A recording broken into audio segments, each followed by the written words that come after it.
Hello and welcome to the TCF Morning Show. It is Monday, December 23rd. That is right. It is the 23rd, boys. We have 2 days until Christmas, 1 day until New Year's Eve, Christmas Eve when everything goes down. It's always a good time to go to church. I'm actually going, like I said, midnight mass first time, but it's Wild. wild. I will see how it That's goes. wild, dude. But joining us tonight is Matt at schools_01 at Boomy TCF. I am at Z Lilia LILJATCF on Twitter. The main page is at typical_Chicago. Instagram and Facebook is both typical Chicago fans. You can find us on Apple, Spotify, Spreaker, wherever you get your podcast at. Like I said, we put the audio out for this. And if you want to watch us, it's on YouTube. We put all of our videos on YouTube. Subscribe on there. We also put the videos and stuff on our Facebook and Twitter. So if you want to have a way of updating it, go on there. But boys, before we get into it, thank you to our sponsor, The Muddy Otter. Go to themuddy.otter.com. Yes, sir. Yes, the holidays may have passed, but they still have some. Well, it hasn't passed, but you're definitely not going to get your stuff before that.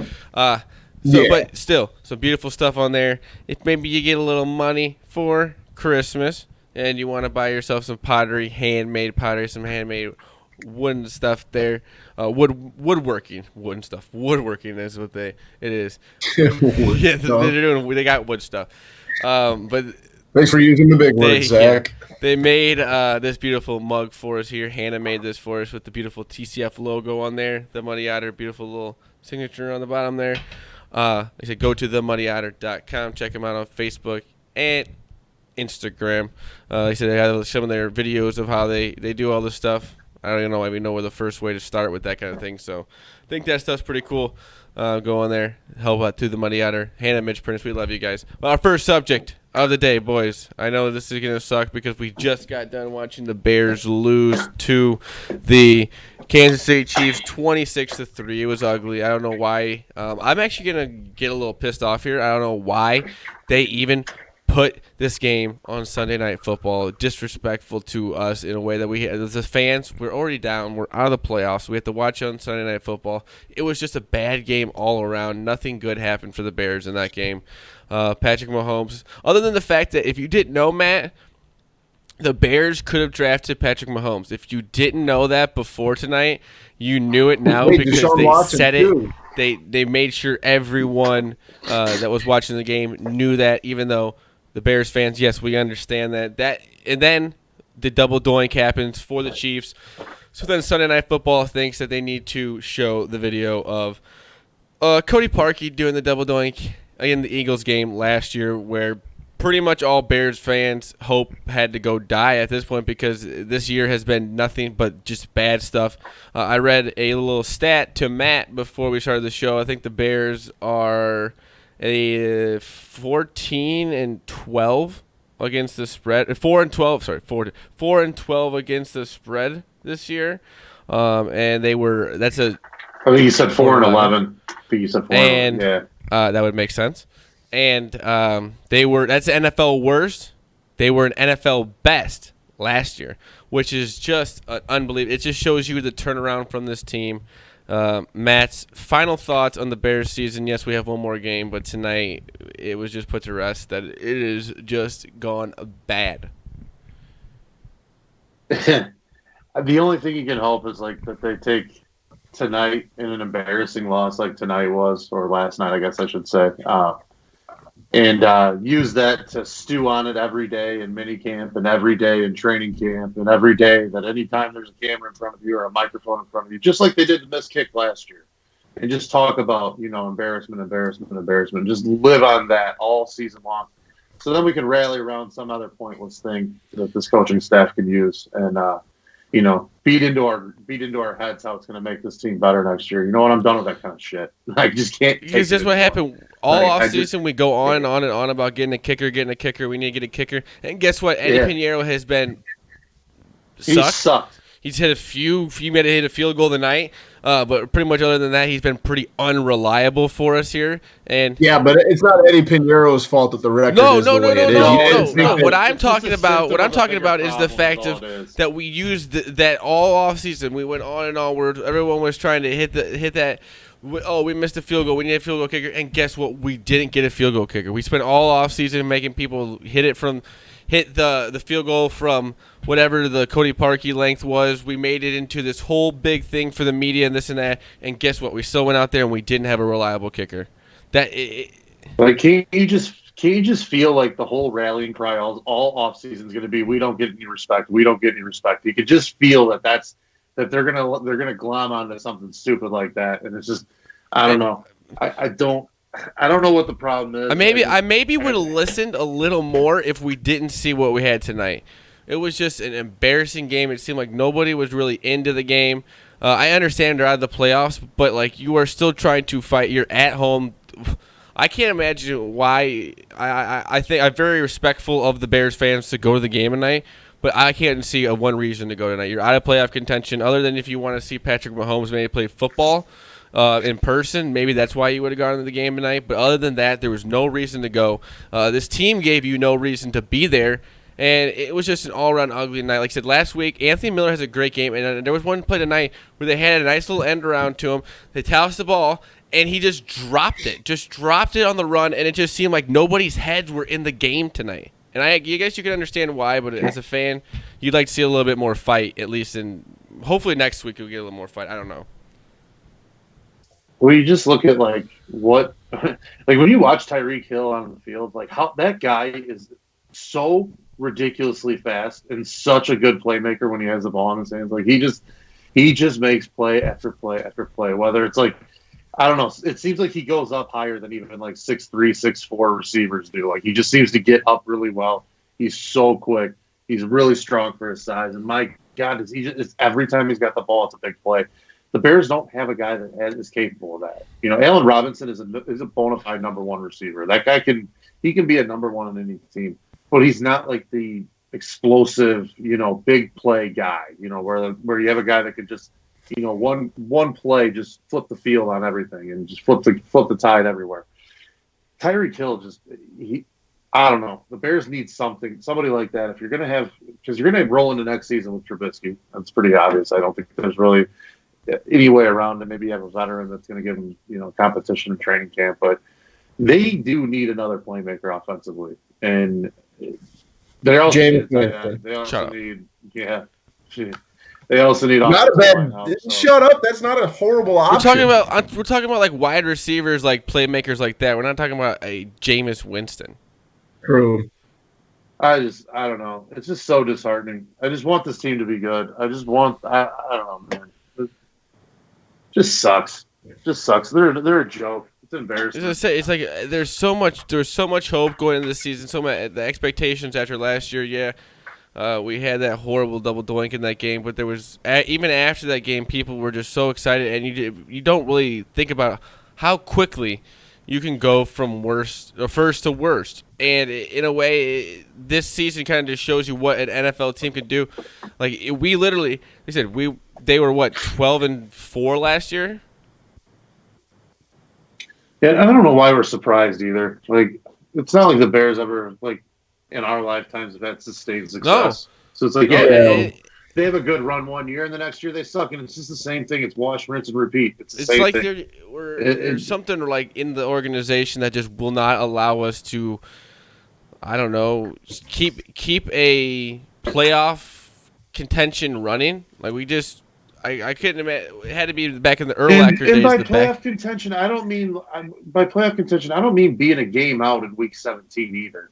I mean, having a fucking spot clinched in week 15. We're having a spot clinched in week 16. Not having to worry. Yeah, 1 year. Maybe jockeying for like a home field game or a division win. It's just ridiculous, man. It shouldn't be this hard. It just really shouldn't. I don't know. No, not for a team like the Bears that are like supposedly like the higher up in the NFL, and you have the history that you have, but for some reason, and it's just crazy. It's all the front office. It's all the front office, the ownership, and the coaching staff. That sets the table for everything. It really does. And you look at the teams that are good every year. They're good up at the top, and they're good in the middle, and they're good down to the roster. I hate to be this way. I think you can go and look back at what it is you just can't get a quarterback that you could have for 7 to 10 years or something like that as a reliable quarterback. We've never had a quarterback like that you could go out every single year and think that he can go out and win you 10 to 12 games or something like that. The Bears can't find that. And when you can't find that reliable quarterback, it's going to be kind of hard for all the pieces to keep working around it, especially in an offense. And, yeah, we've had good defenses how many times in the last 10, 15 years? Yeah. And the offense and the QB always seems to be the problem. And at some point, and like I said, maybe I'm just more frustrated because it's literally been just forced to my eyes tonight that the Patrick Mahomes, we could have had him on our team, or we could have had Deshaun Watson. It was one of those things that you felt like that Sunday Night Football was out to get Bears fans tonight because it just seemed like everything was just they wanted to bring up the worst memories. I'm going to say it's revisionist history to go back to Mahomes because myself, most 99% of people out there, Mahomes wasn't on the radar for Bears fans or the Bears in general. He was a top 10. I'm more mad about Deshaun Watson. Deshaun Watson's the bigger. Yeah, that's the bigger one. That was the one that was right. He won a national championship. They didn't bring him into Hallis Hall. Won a national championship. Played for a team like Clemson. Was very, very good quarterback. Like I said, he won a national championship game. 3-year starter. He was a 3-year starter. We went with a guy who played 13 games in college football. And I'm not trying to bash on Mitchell Trubisky in a way. I guess maybe he's a good guy, but it's just you're put in this spot. That's what's going to happen is if you don't succeed and the two guys that were picked after you are on their way to having seems like they're going to have a very, very, very, very good careers. Patrick Mahomes looks like he already MVP, and we have a guy that into year 4 we don't believe in at all at this point. But you see some sparks in him, some times where maybe he looks good, but there's never been a time where you could go 4 or 5 games in a row and go, Mitch Trubisky is my starting quarterback, and he is going to be starting quarterback for the next 5 to 10 years. Not going to happen, and it just sucks to say. I don't know. Yep.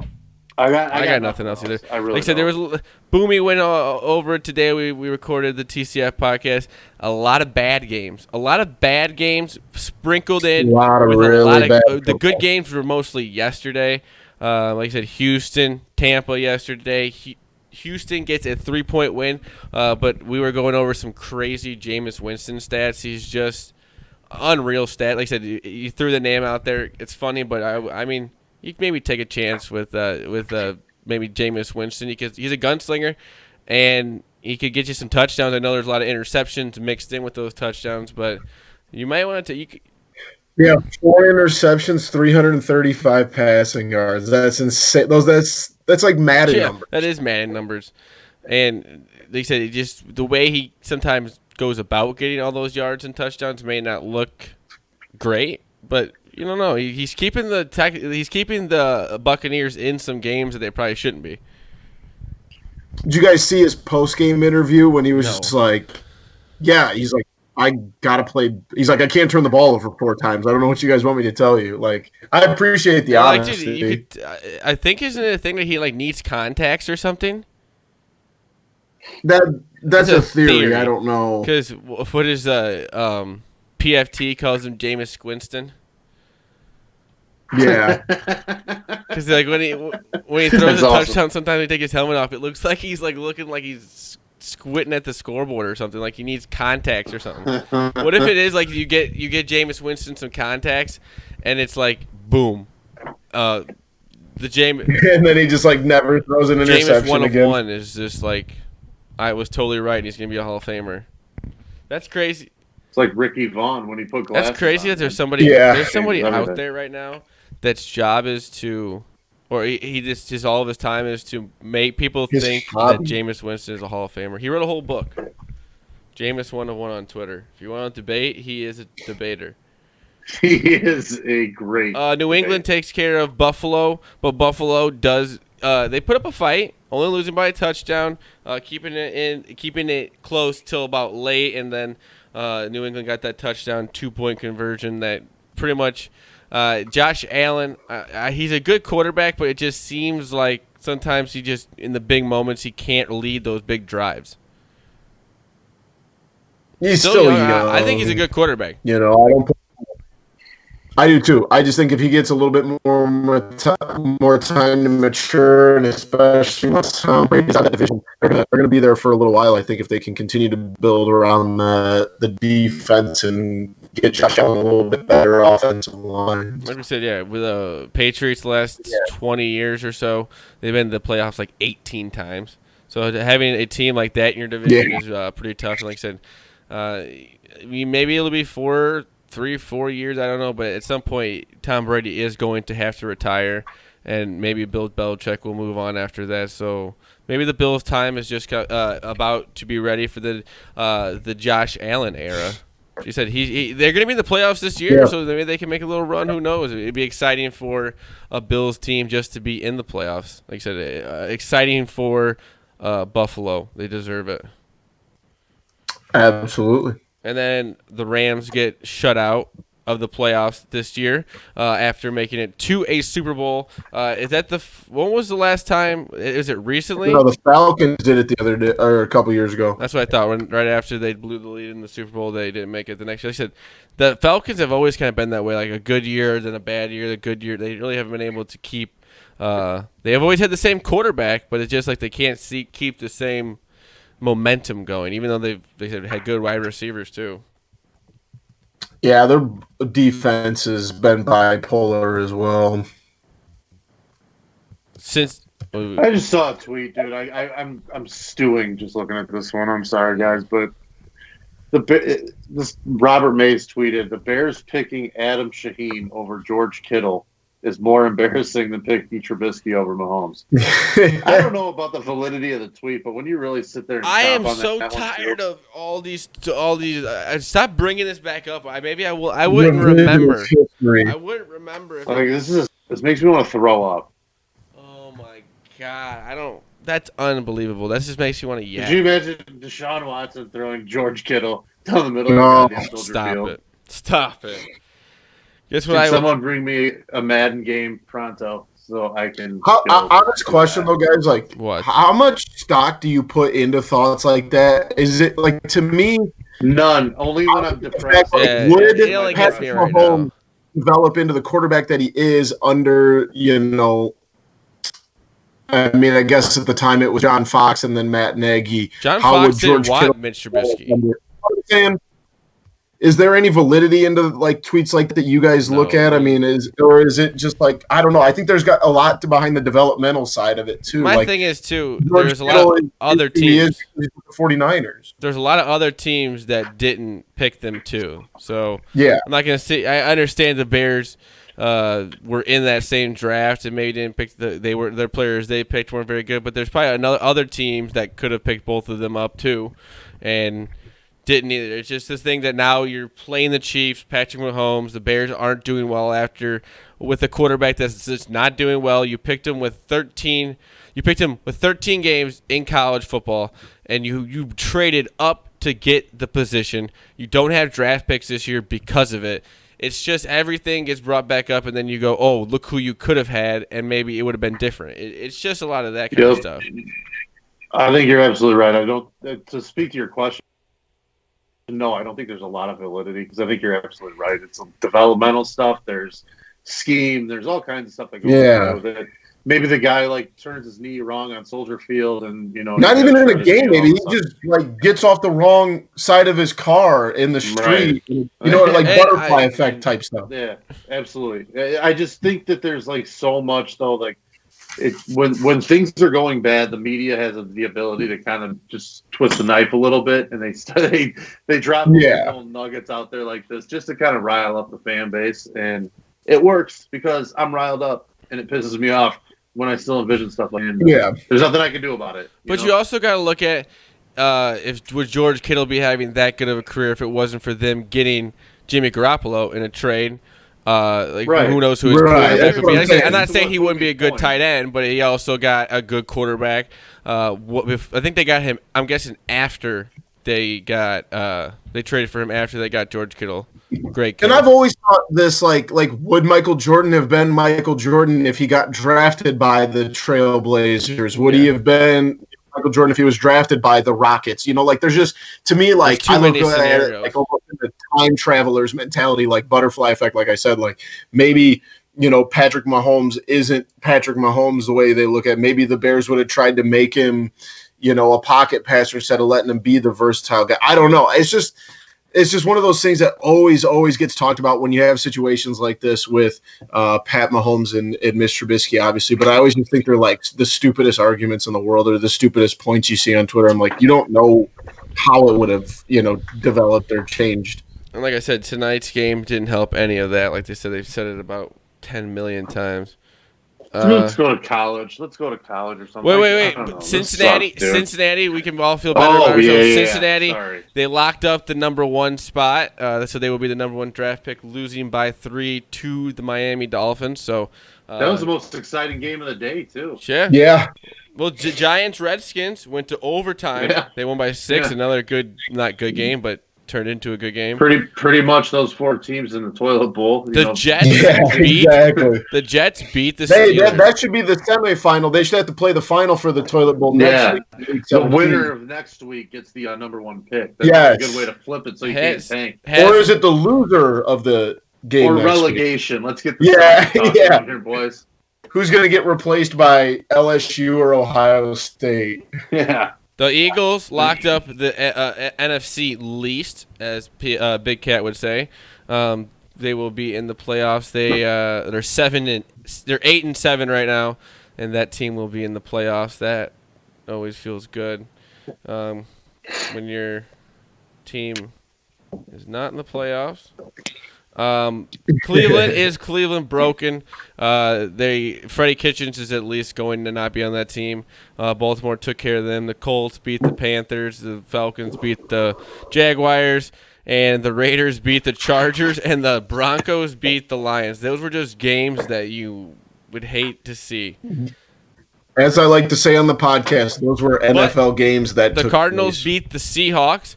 The Seahawks losing Josh Gordon, and then I think they also lost an offensive lineman or defensive lineman that I think for at least 4 games. I think he's going to be suspended for. And I'm guessing that can you be suspended for 4 games and come back and play in the playoffs in the NFL? Because I think in MLB you cannot. I think if you are suspended you're suspended for at least the playoffs too. Well, it's PEDs, then you can't. Well, I just said NFL performance enhancing, so they don't really specify what that was. But maybe there's something up. Arizona did look good in the win, but maybe the Seahawks are kind of losing. And they said Josh Gordon was a very they lost Carson. Huh? Seahawks lost Carson for the year. Isn't Procise out too? Yep, Procise both out for the season. They kind of lost a lot here. The 49ers, they beat the Rams, so it'll be between them and the Packers for the number 1 spot here. So was Seahawks? They weren't in sole possession of it, I don't think. No, I don't think so. No, either. 49ers. I think the 49ers can still get there too. But let's move on to a little bowl season here. It's a beautiful thing that we have for the next few weeks here. We have not Wednesday night, I guess. There won't be any Wednesday night. But tomorrow night we have UCF and Marshall. What bowl is that, boys? Does anyone know? It's in Tampa. I'm pulling it up. Sports Action doesn't have the name of the... That is the Gasparilla Bowl. It's at 1:30 p.m. 1:30 p.m. and a nice little afternoon game for the boys. UCF is -15. Give me Marshall plus 15. That's a lot of points in a bowl game. Marshall's 8-4. I don't know. I'm definitely the over 60. I think I might take that too. I think it's gonna be a high scoring game. Don't forget UCF is traveling about 65 miles or so. Yeah, I was gonna say I really like UCF in this. I don't think Marshall's that good. Marshall, but I love the over. But I don't know. Zach will probably convince No, me I to think we did. jump I on think as a Marshall, group too, we take so. the over. We won't worry about the two teams. We'll just know it's beautiful weather. These two teams, the defenses, they're gonna let all the points go. I think we had a nice little over the other night in some. What did I have here? Let me check. Did you guys see in the bowl game You between Central Michigan and Over 71. San Diego State? San Diego State scored 45 points. They averaged on the season 19 points a game, It's and they bowl scored season. 45. And bowl season will make an offense go crazy. Like I said, Yeah. Kent State. Was it Kent State, Utah State? Yeah. Over 71. It was 41-51. That's just wild. Kent State scored 25 in the fourth. Getting 39 points in the fourth quarter doesn't hurt matters. But that's bowl season though. They know it's the last game of the year and they're out there to have some fun. That's why I said take a lot of the overs in the bowl games. But we'll get more into, like I said, I set this up as a little bowl section here, college football bowl season talk. So like I said, we can keep up with the games here instead of having to talk about all of them at one time. We can kind of get. Especially if you listen to the show, maybe if you're listening to it a little early in the morning, now you know you have a little sports action for the afternoon. Nothing better than being able to focus on a game. Let's Tampa. make sure we don't sell short the sponsor on that bowl game too, and the Gasparilla Bowl. It's the Bad Boy Mowers. That is my favorite part about these bowl games, like the CEOs of these business and stuff. Are outstanding. There was a. Those are like $10,000 mowers, aren't they, Matt? They are They're very expensive mowers. Yeah, the smoothie king guy was the best. See, that's why they're so beautiful. They bring up things like this. Like if you watch the game, you get a little history of that too. They will. Well, speaking of this, we were talking about the bowl. Did you guys see that Elk Grove Village was the sponsor of the Bahamas Bowl? Oh yeah. Yeah, shout out my wife's hometown. Yeah, that's why. Like, why is Elk Grove Village in the Bahamas? Those places are nothing alike. No. If you got the money, they will let anyone sponsor. Hey, for $300,000. This sponsor on Tuesday's game kind of annoys the shit out of me right now. It's the SoFi Hawaii Bowl, and we get mail from SoFi like every 3 days to refinance my wife. So is Hawaii just like? So guaranteed why the hell a bowl is game? SoFi sponsoring the Hawaii Bowl then? What maybe you guys should be sponsoring something a little bit closer to home instead of Hawaii, right? Yeah, unless there's something to this, I think it's kind of rude. This Hawaii team lives they're in Hawaii all the time. Let's have some of these other teams that aren't in Hawaii all the time go to the Hawaii Bowl. I think. Yeah, BYU, congratulations on qualifying for a bowl game. Your trip is now to go to Hawaii to face Hawaii. Who's had a good year. They're not saying they're having a good year, but we need to give like Pittsburgh a chance or something like that to go to Hawaii. Yeah. Let Temple. Buffalo and Charlotte go play in Hawaii, just like so they don't have to stay in those horrible cities. Let Temple go play. Iowa State. Yeah, no kidding. Iowa State's in a decent bowl game. Didn't Florida Atlantic played basically at home too, I believe as well. Yeah. Well, there's so many games. Right. There's so many bowls in Florida. You really can't get away from that. We need to get some more cold weather games. I also really put my, head in my rear end on that one. I said I loved SMU minus whatever they were, and they got boat raced last night. Yeah, I'm blaming that loss on you. I had that one as well. That's on me. FAU didn't. FAU. Well, remember SMU was like undefeated up until the Memphis game. Remember that? They were 7-point. FAU was 7-point dogs. Wow. They scored 80 in that game. Yeah, we need some more cold weather games. We get the Pinstripe Bowl at Yankee Stadium, but I don't know. I think we need some snow or something. I agree. Ford Field in Detroit. So that won't be cold. Like, go play a game at North Dakota State's home field or something. Well, go play at the University of Minnesota in 18 inches of snow, you candy asses. The famous Idaho Potato Bowl on January 3rd in Boise will be a little bit chilly. USC's playing freaking San Diego. They should have to, travel somewhere. Yeah, that just seems odd. I don't know what I think about that. Illinois. They'll be in Santa Clara. The Red Box Bowl. There's so many bowl games. It's just crazy. $1 at a time gets you a bowl game. I love bowl games. They, like I said, they're gonna fill up my day tomorrow. They're gonna make a Monday into a good Monday. I'm gonna be able to bet on some afternoon college basketball. Let's get on to something that none of us are really a fan of, but Dallas Keuchel signs with the White Sox. It's a great sign for the White Sox. They finally got, like I said, I think Boomy was kind of saying he'll be the number 2 or 2 or 3 for them. They got him 3 years, $55.5 million. I think that was right. Good signing for them. They finally, I mean, they already had Grundahl, but this is definitely the biggest signing, I think, I would say, of the offseason for them. They said they finally went out, spent some money on a guy that really said he's going to fill this rotation up pretty nicely. They'll have Giolito in there, Kopech when he comes back, Rodon when he comes back, Lopez.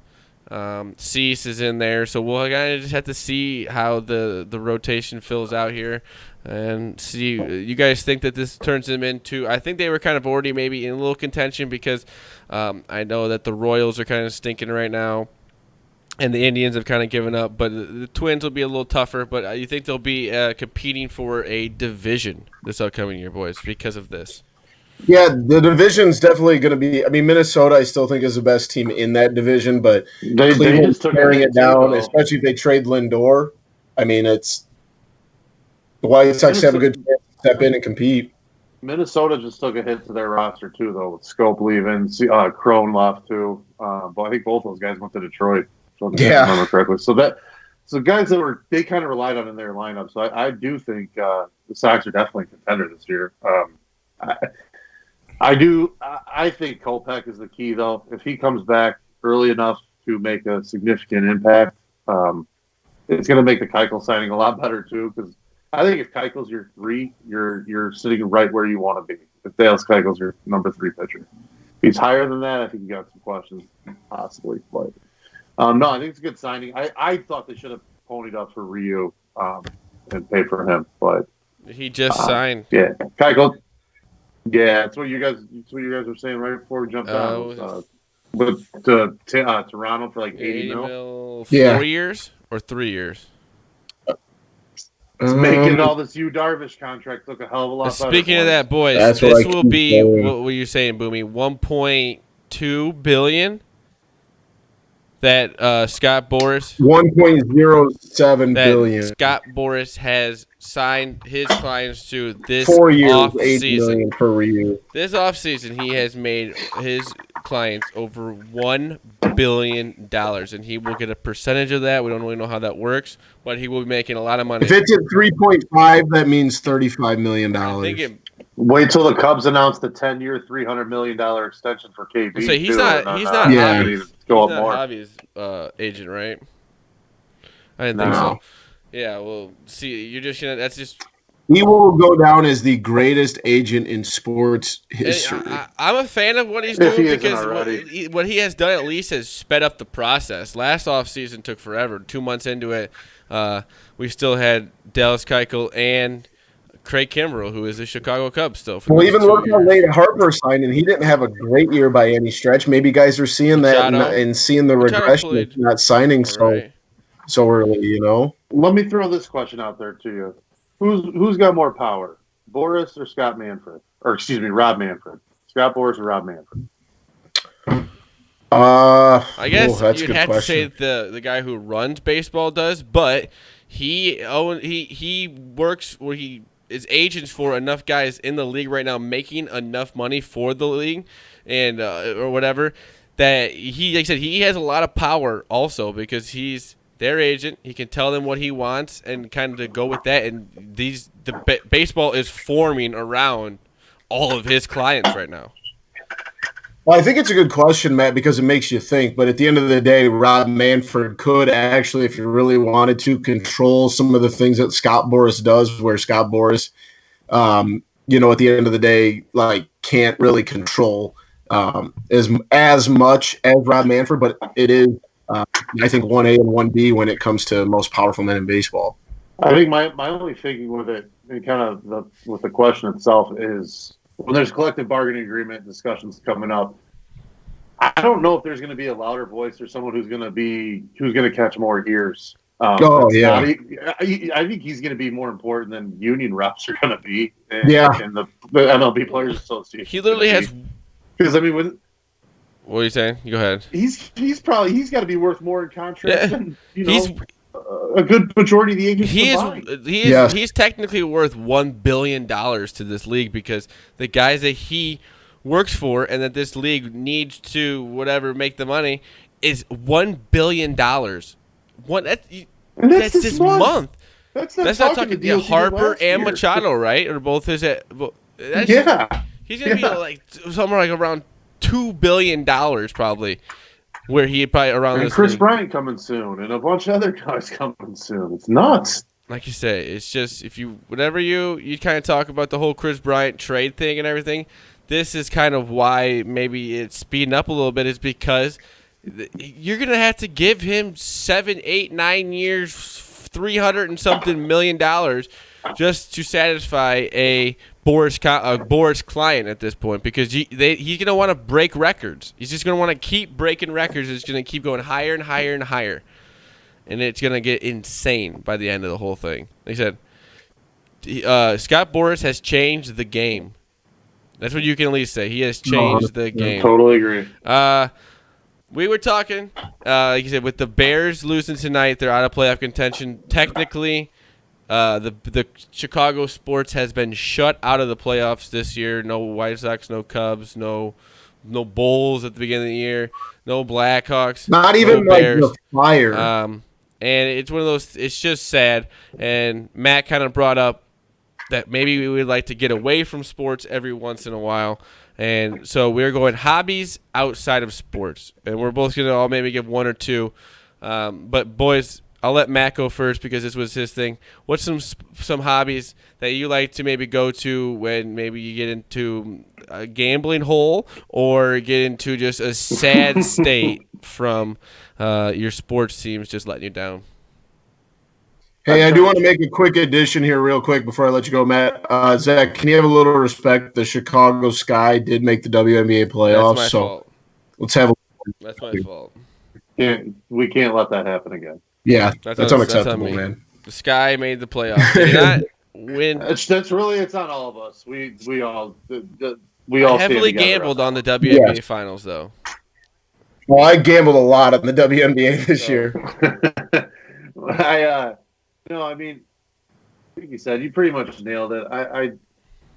It's so depressing right now, and usually when I just want to check out of sports or my team's all stuck like this, I go completely oppo from sports. So I've been diving into. I've never been a huge comic book guy. Kind of like the Batman movies, all the Christopher Nolan ones. I was big into those, but never jumped on and watched a minute of any of the Marvel movies. So I recently started the Marvel franchise, starting with Iron Man 1 and 2.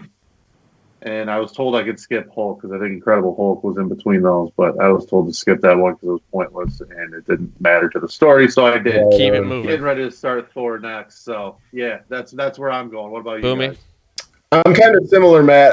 I'm not a comic book. I've seen a couple, I've seen the Deadpools and things like that. And my wife is a big, comic book movie fan. And we started Captain America. So we're on step 1 of 30 of those. But I am a big history dork.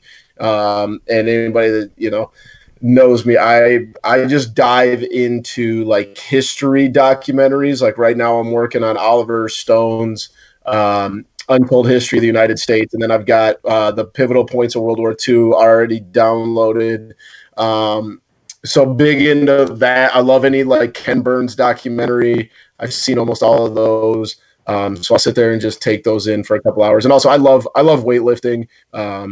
Just getting my mind kind of away from things. and just putting on some, really loud either rap or rock music, and just that's the one thing I use is kind of like to get away and just uses some me time, and it's good for me, so it's a positive to help me as well. My thing, I forgot drinking. well, yeah, that was a given. We all that usually goes. That. Sorry, I forgot that usually goes hand in hand with gambling or watching sports. So yeah.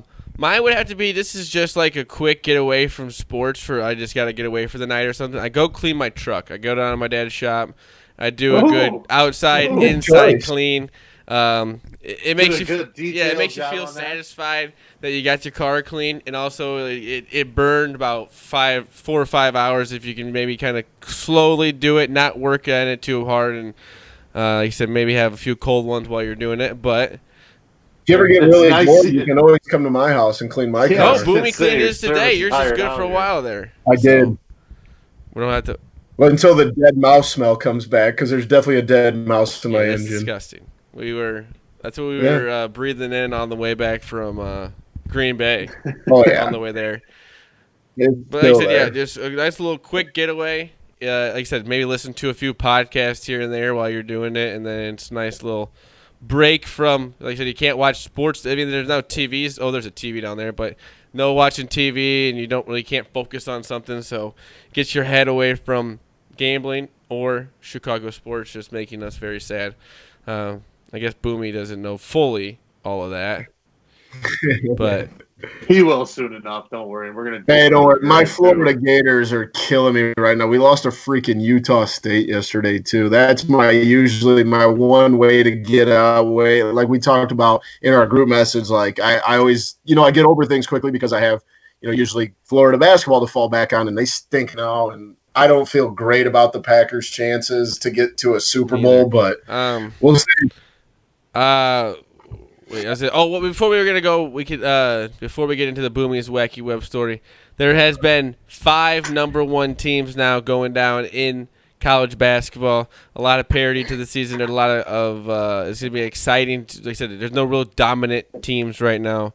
So like I said, if you're looking for something other than professional sports, go watch some college basketball. It's at least an exciting season.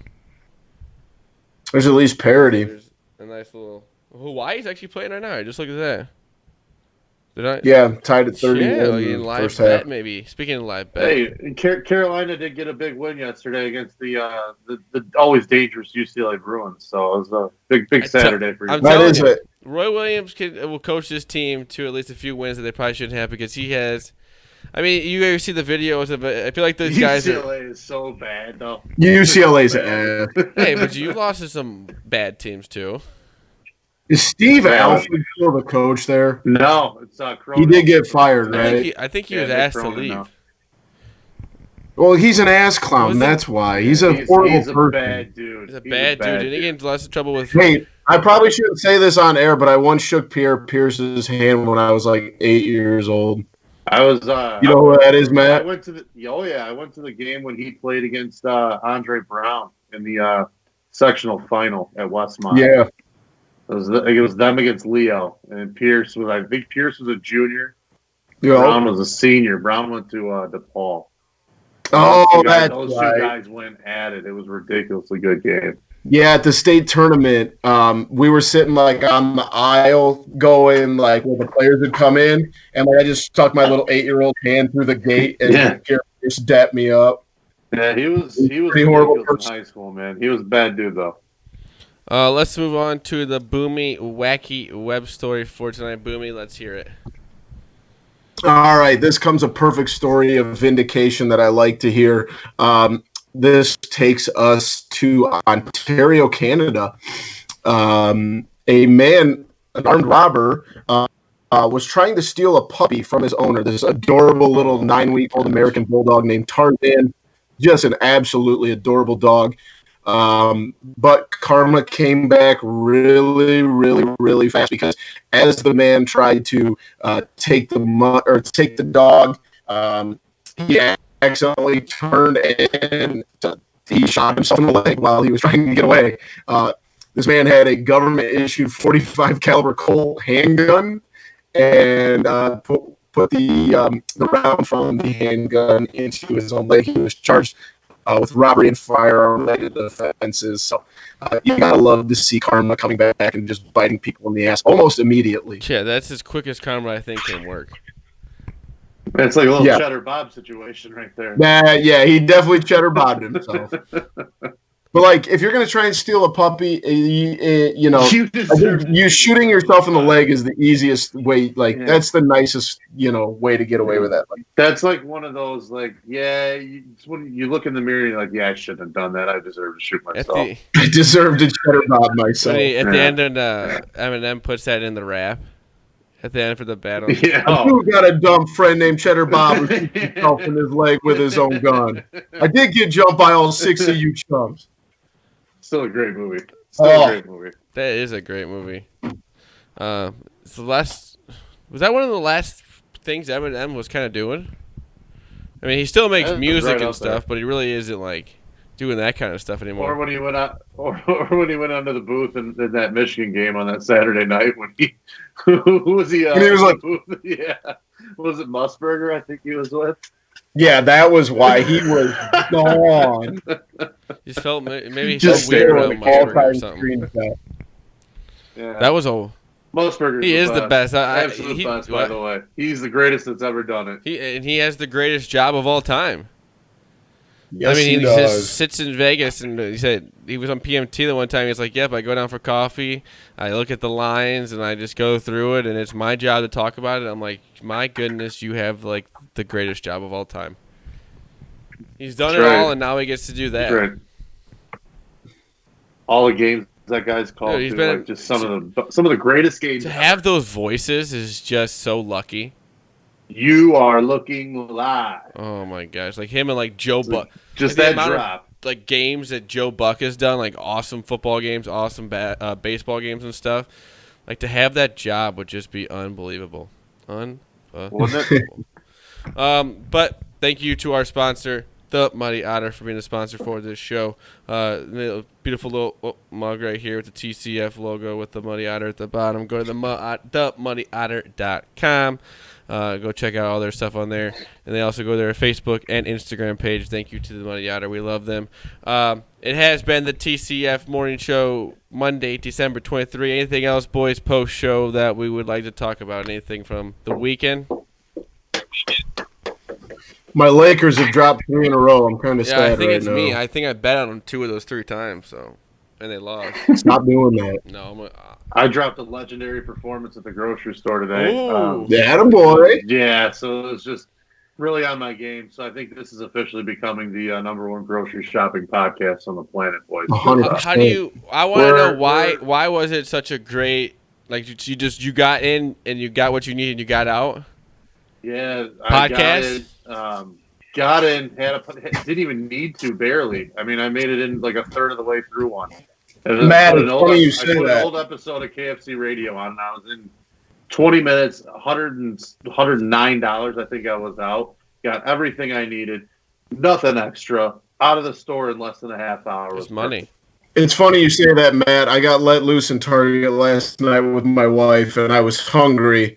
We hadn't gotten our food yet, and I came out. And it's funny you bring that up because I came out with this and these.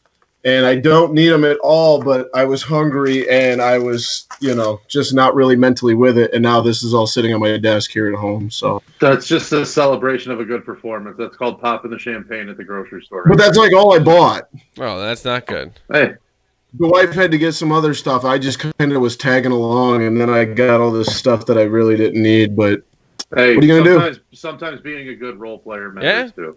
Exactly. Yes, you were along for the support, and you rewarded yourself there. Yeah, that's exactly what happened. Anything else, Boomy? Steve Kerr got rings with Jordan too, man. Don't worry about it. Yeah, you're right. Hey, quickly though, Zach, you gotta take pictures of those. We gotta give a special shout out. I forgot about this. Boomy got me an early Christmas present tonight, and it's this beautiful. I don't know if I can. These are made by Brock Sonegroth, right?